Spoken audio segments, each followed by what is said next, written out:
নমস্কাৰ, মই নতুন ভিডিঅ'ত মই আপোনালোকক স্বাগতম জনাইছোঁ। আজিৰ ভিডিঅ'ত আমি আলোচনা কৰিম এটা ফাইনেন্সিয়েল ভিডিঅ'। যিবিলাক আপোনালোকৰ সকলোৱে গম পায় যে আজিৰ দিনত বেছিভাগ মানুহে 90% মানুহে EMIৰ বোজাত তেওঁলোকে ভুগি আছে। আৰু এই EMIৰ জালৰ পৰা আপোনালোকে কেনেকৈ মুক্তি পাব পাৰে, আপোনালোকে কি কি ভুল কৰিছে, মই এই বিষয়ে আলোচনা কৰিবলৈ চেষ্টা কৰিম।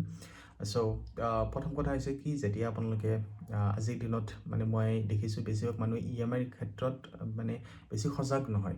কাৰণ বেছিভাগ মানুহক লগে লগে লোন দিয়ে বেংকে, গতিকে তেওঁলোকে লোনটো লৈ লয়, তাৰপিছত লোনটো লৈ পেলাই তাৰপিছত জামেলাত ফচে। গতিকে আপোনালোকে কেইটামান কথা আপোনালোকে ধ্যান দিয়া উচিত। যেতিয়াই আপোনালোকে লোনৰ কাৰণে বেংকে এপ্ৰ'চ কৰিব বা জিৰ' ফাইনেন্সত আপোনালোকক লোন দিয়ে যিকোনো বেংকে, তেতিয়া হেৰি কৰে, অফাৰ কৰে, তেতিয়ালৈকে আপোনালোকে ভাবিব যে আপোনালোকৰ ইনকামৰ কিমান পাৰ্চেণ্ট আচলতে EMI আহিব। কিন্তু বেছিভাগে কেলকুলেট নকৰে এইটো। তেওঁলোকে 10,000ৰ যদি চেলাৰী পায়, আপোনালোকে 5,000 EMI যদি পৰে আপোনালোকৰ সেই বস্তুটো কিনাৰ কাৰণে, বেংকে দি দিব, তেওঁলোকৰ কি আপত্তি আছে। আপোনালোকৰ বেছি সুদ ধৰি পেলাই আপোনালোকক যদি ইনকামটো কম হয় তেতিয়াহ'লে বেছি সুদ লাগিব আপোনাৰ। সেইটোৱে ছিষ্টেম, কাৰণ তেওঁলোকৰ ৰিস্ক থাকে এইটো। গতিকে 5,000 EMI যদি প্ৰতি মাহে দি দিব পাৰে তেওঁলোকৰ লাভ, তেওঁলোকৰ একো লছ নাই। প্ৰব্লেমটো হ'ব আপোনাৰ যে আপুনি গোটেই 50% EMI আপোনালোকৰ যাব প্ৰতি মাহে আৰু 5,000 আপুনি চলিব নোৱাৰে।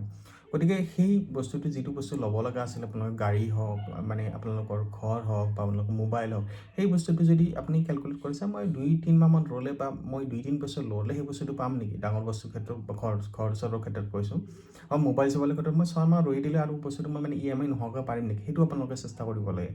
আমি বস্তুটো কি কৰিম, ফিউচাৰৰ বস্তুটো যিটো বস্তু 2 বছৰ পিছত হ'লেও হয়, ইমান বেছি আৰ্জেঞ্চি নাই, কিন্তু লোনটো পোৱাৰ কাৰণে আমি লওঁ। চ' এইটো এটা ডাঙৰ ট্ৰেপ। গতিকে সেই বস্তুটো আপোনালোকে নকৰিব।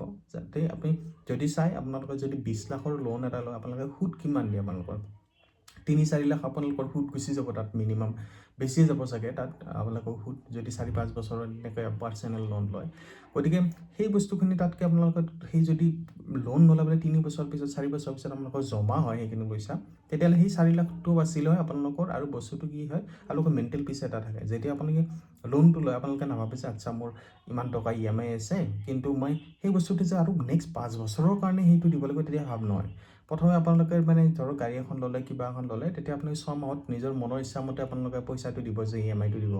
আপোনালোকে ভাল লাগে যে আচ্ছা মই গাড়ীখন ল'লোঁ, বেলেগক দেখাইছোঁ, গতিকে সেই ছেটিছফেকশ্যনটো আপোনালোকে EMI দি যাব, আপোনালোকে গম নাপায় এইটো। কিন্তু 6 মাহমান পিছত যেতিয়া গাড়ীখনো বৰ লগা হ'ব, আপোনালোকৰ নতুন বস্তুটো বৰ লগা হ'ব, কিন্তু EMIটো আপোনালোকৰ আৰু 4.5 বছৰ থাকি গ'ল। গতিকে সেইটো এটা ডাঙৰ আপোনাৰ মেণ্টেল বিৰাট এটা হেৰেছমেণ্ট টাইপ হৈ যায়। আপোনালোকৰ নিজৰ মেণ্টেল হেৰেছমেণ্ট নিজে কৰে। গতিকে সেই বস্তুটো আপোনালোকে কৰিব নালাগে। সময় লৈ পেলাই বস্তুবিলাক কৰিব লাগে। মই নিজে ক্ষেত্ৰত পস্তাইছোঁ বহু ক্ষেত্ৰত। গতিকে মই আজিকালি তেনেকুৱা ডিচিজন নলওঁ যে মই আগতে কৰিম বুলি।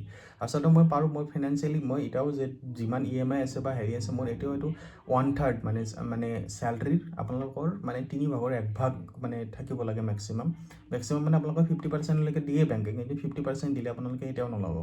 যদি আপোনালোকৰ ইনকাম 50,000 টকা, 25,000 EMIত আপোনালোকে যিকোনো বস্তু ল'ব পাৰে অভাৰঅল যিমান লোন আছে, কিন্তু সেইটো উচিত নহয়। কাৰণ সেইটো ইমান আপোনালোকৰ ইনফ্লেশ্যন বা বস্তুৰ দাম বাঢ়িছে, সেইটো আচলতে আপোনালোকে আপোনালোকে ৰিকভাৰ কৰিব নোৱাৰে এইটো। গতিকে মই এই ক্ষেত্ৰত 1/3 ৰাখিছোঁ। যদি মোৰ চেলাৰী 3 লাখমান হয়, তেতিয়াহ'লে মোৰ 1 লাখমান EMI আছে। EMI যদিও বহুত বেছি, কিন্তু 3 লাখমানৰ ভিতৰত আপোনালোকে 1 লাখ দিলে আপোনালোকক চলিব পাৰে আৰু তেনেকুৱা ধৰণৰ এটা। এইখিনিও মোৰ গোটেইখিনি মই হেৰি কৰিব বিচাৰোঁ। 30% মই একচেপ্ট নকৰোঁ, মেবি 10% মান থাকিব লাগে, তেতিয়া একদম ফ্ললেছলি আপোনালোকে চলিব পাৰে বস্তু এটা।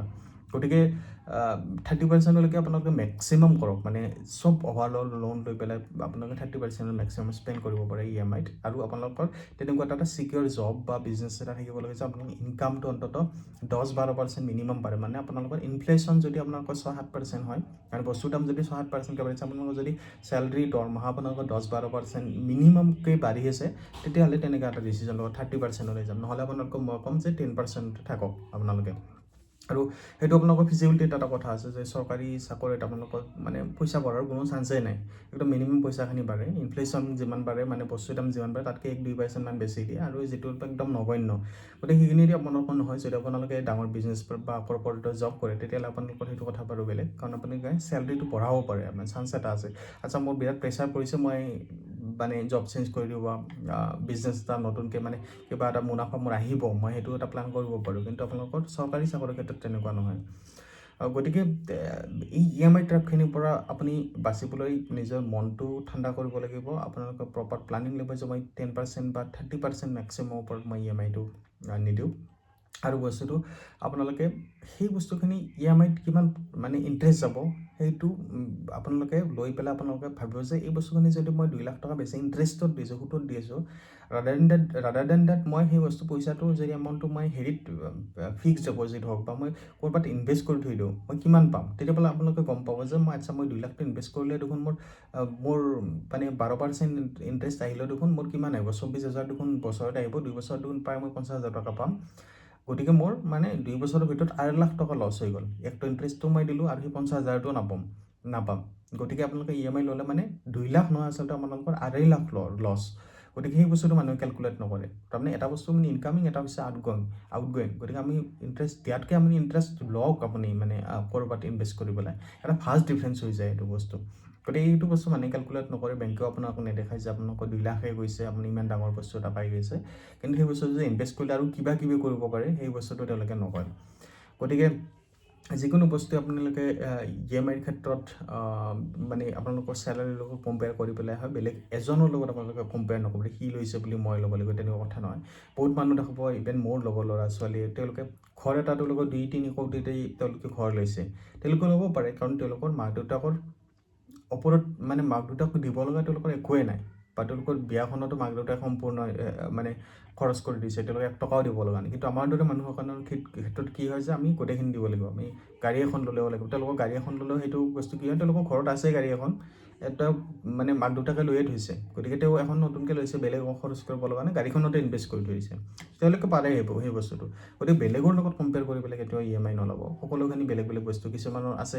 তেওঁলোকৰ দহেজ পাইছে বহুখিনি গতিকে তেওঁলোকে সেইখিনি বেকত আছে কাৰণে গোটেই ইনভেষ্টমেণ্ট কৰি থৈ দিছে এইখিনি নিজৰ পইচা দি লোন লৈ পেলাই কিবা এটা লৈছে গতিকে তাৰ পৰা বেলেগ এটা চ'ৰ্চ আছে ইনকাম চ'ৰ্চ তেওঁলোকৰ য'ৰ ওপৰত তেওঁলোকে নিৰ্ভৰ কৰি পেলাই এইখিনি কৰিব পাৰিছে কিন্তু মোৰ ক্ষেত্ৰত সেইটো নহয় কাৰণ আমিতো তেনেকুৱা দহেজ নলওঁ অসমীয়া ছ'চাইটিয়ে তেনেকুৱা কৰিব নোৱাৰোঁ কিন্তু মোৰ বেলেগ নৰ্থৰ বা বেলেগ মানুহখিনিয়ে তেনেকুৱা কৰিব পাৰে চ' সকলোৰে প্লানবিলাক বেলেগ কম্পেয়াৰ কেতিয়াও কৰিব নালাগে চ' EMIৰ জালত ফচাৰ আগতে আপোনালোকে সেই প্লানটো মানে চাব আৰু কম্পেয়াৰ নকৰাকৈ চ' মই ভাবিছোঁ এই যি EMI ভিডিঅ'টো বনাইছোঁ আৰু ইয়াতকৈ মই আৰু বেছি দীঘল ভিডিঅ' কেইটামান বনাওঁ যদি আপোনালোকে এই ভিডিঅ'টো ভাল পায় তেতিয়াহে বনাম যদি আপোনালোকে ভাবিছে তেতিয়াহ'লে নবনাওঁ গতিকে মই আশা কৰিছোঁ আজি এই যিখিনি কথা ক'লোঁ আপোনালোকে যদি ভাল বেয়া পাইছে আপোনালোকে কমেণ্টত জনাব সেই অনুপাতে মই নিজৰ পিছৰ ভিডিঅ'টো মই প্লান কৰিম চ' এইখিনি আছিল আজিলৈ আপোনালোকে কমেণ্টত জনাব কেনে পাইছে ধন্যবাদ